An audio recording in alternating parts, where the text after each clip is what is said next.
الحمد لله وكفى وسلام على عباده الذين اصطفى أما بعد فأعوذ بالله من الشيطان الرجيم بسم الله الرحمن الرحيم وما أرسلناك إلا رحمة للعالمين صدق الله العلي العظيم সবাই দুরূদ শরীফ পড়ি আল্লাহুম্মা সাল্লি আলা وحبيبنا مولانا محمد صلى الله عليه وعلى آله وأصحابه وبارك وسلم ইসলামী আন্দোলন বাংলাদেশ কেন্দ্রীয় কমিটি কর্তৃক আয়োজিত আজকে ফ্রান্স বাংলাদেশে অবস্থিত দূতাবাস ঘেরাও সমাবেশে উপস্থিত বিভিন্ন পর্যায়ের দায়িত্বশীল আর সামনে উপস্থিত রয়েছেন প্রাণপ্রিয় আমার মুসলমান ভাইরা। ইসলামী আন্দোলন বাংলাদেশ আপনারা লক্ষ্য করলেই দেখতে পাবেন কখনোই কোনো সময় শান্তির সীমা অতিক্রম করে কোনো ধরনের কর্মসূচি আমরা পালন করি নাই, করব না। আজকে যদিও আমাদের মুসলমানদের হৃদয়ে রক্তক্ষরণ হয়েছে, তারপরেও কঠিন অবস্থা আমাদের ধৈর্য ধারণ করতে হবে। আমি বিশেষ করে আজকে ফ্রান্সের ম্যাক্রো সহ যে সমস্ত কুলাঙ্গার দায়িত্বশীলরা রয়েছেন, আমি সকলকে পরিষ্কারভাবে বলতে চাই, আপনারা একটা ইতিহাস পারলে আজকে আমাদের সামনে প্রকাশ করে দেখান।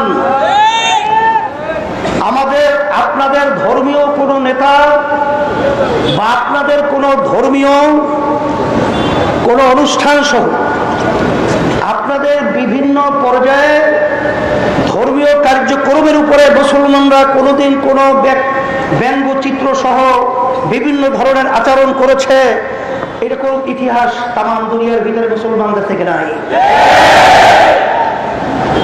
এর মাধ্যমে প্রমাণিত এই মুসলমানদেরকে যে শিক্ষা দিয়েছেন তারই নাম হলো মুহাম্মদুর রাসূলুল্লাহ সাল্লাল্লাহু আলাইহি ওয়াসাল্লাম। আল্লাহর রাসূলকে আল্লাহ রাব্বুল আলামিন দুনিয়াতে পাঠিয়েছিলেন শান্তির দূত হিসাবে। হে কুলাঙ্কার ম্যাক্রো সহ তাদের যারা দোষর রয়েছে, তোমরা আজকে ইতিহাস থেকে শিক্ষা গ্রহণ করে নাও। মুসলমান কখনোই অন্য জাতিদের উপরে কখনোই নির্বিচারে তারা চড়াও হয় নাই, কোনোদিন হবেও না। তোমাদের লজ্জা থাকা উচিত। আজকে তোমরা বেহায়ার মতো আজকে মুসলমানদের নবীর উপরে তোমরা আঘাত ফেলেছ, আর মুসলমান সভ্য বসে থাকবে কখনোই হতে পারবে না। তার প্রতিবাদে তাম দুনিয়ার ভিতরে মুসলমান নেমে এসেছে। আজকে ফ্রান্সের পণ্য বর্জন করেছে।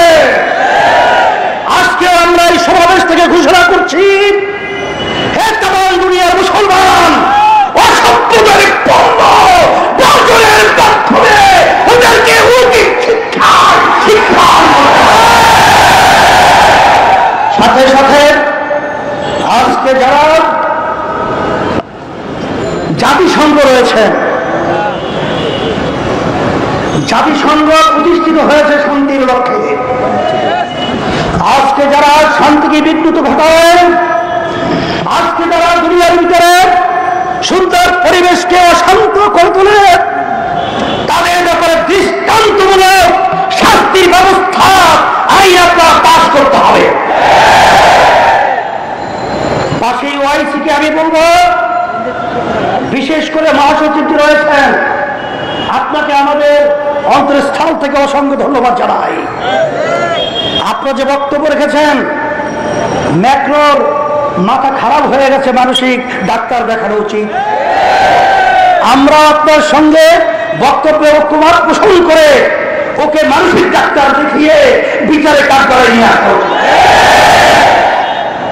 বাংলাদেশের সরকারকে আমরা বলবো, যে দেশের ভিতরে 92% শতকরা মুসলমান বসবাস করে, আপনি বিভিন্ন সময় ভোট নেওয়ার কৌশল হিসাবে আপনি যে বলে থাকেন শরিয়া বিরোধী কোনো আইন পাস করবেন না, কিন্তু এত মুসলমানের দেশ, এত ওলামায়ে কিরামদের দেশ, আপনি নিজেও মুসলমান, কিন্তু আজকে তাম দুনিয়ার মুসলিম রাষ্ট্রগুলো যে পদক্ষেপ গ্রহণ করেছে, আপনি নিশ্চুপ কেন বাংলাদেশের মুসলমান?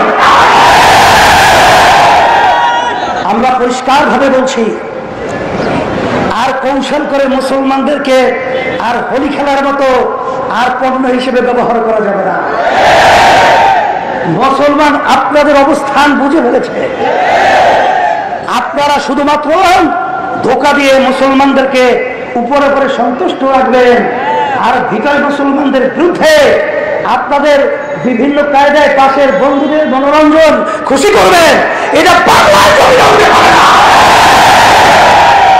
আমাদের দাবি থাকবে, বাংলাদেশের সরকার আপনারা অচিরেই সংসদে বিলুপ্তকরণের মাধ্যমে এর রাষ্ট্রীয়ভাবে নিন্দা জ্ঞাপন করতে হবে। সাথে সাথে বাংলাদেশের ভিতরে দূতাবাস রয়েছে, দূতাবাসের মাধ্যমে আমাদের বার্তা পৌঁছে দিতে হবে যে বাংলাদেশের মুসলমান আজকে তারা রাজপথে নেমে এসেছে। যতক্ষণ পর্যন্ত আজকে জাতির সামনে তাম বিশ্বের মুসলমানদের কাছে ও জাতীয়ভাবে ক্ষমা না যাবে, ততক্ষণ পর্যন্ত আজকে সর্বগুরুত্ব আহ্বান জানিয়ে আমাদের যে সামনে কর্মসূচি রয়েছে, আপনারা কর্মসূচিগুলো সুন্দরভাবে বাস্তবায়ন করবেন। আমাদের আজকে দাবি, বাংলাদেশ সরকারের পক্ষ থেকে ফ্রান্স সরকারের বিরুদ্ধে আনুষ্ঠানিক নির্দেশ জানাতে হবে। ফ্রান্সের সাথে বাংলাদেশের সব রকম কূটনৈতিক সম্পর্ক ছিন্ন করতে হবে। ইসলাম রাসূল সাল্লাল্লাহু আলাইহি ওয়াসাল্লাম অবমাননার জন্য ফ্রান্সের রাষ্ট্রপতিকে প্রকাশ্যে বিশ্ব মুসলমানের কাছে ক্ষমা চাইতে হবে। অবিলম্বে ওআইসিকে ফ্রান্সের বিরুদ্ধে নিন্দা প্রস্তাব আনতে হবে। বাংলাদেশে ইসলাম ও মৌলভী সাল্লাল্লাহু আলাইহি ওয়াসাল্লামের বিরুদ্ধে কটূক্তি বন্ধে কঠোর শাস্তি আইন পাস করতে হবে। আমাদের যে কর্মী রয়েছে, সারা বিশ্বের মুসলমানদের ইসলাম বিদ্বেষী ফ্রান্সের পণ্য বর্জন করতে হবে।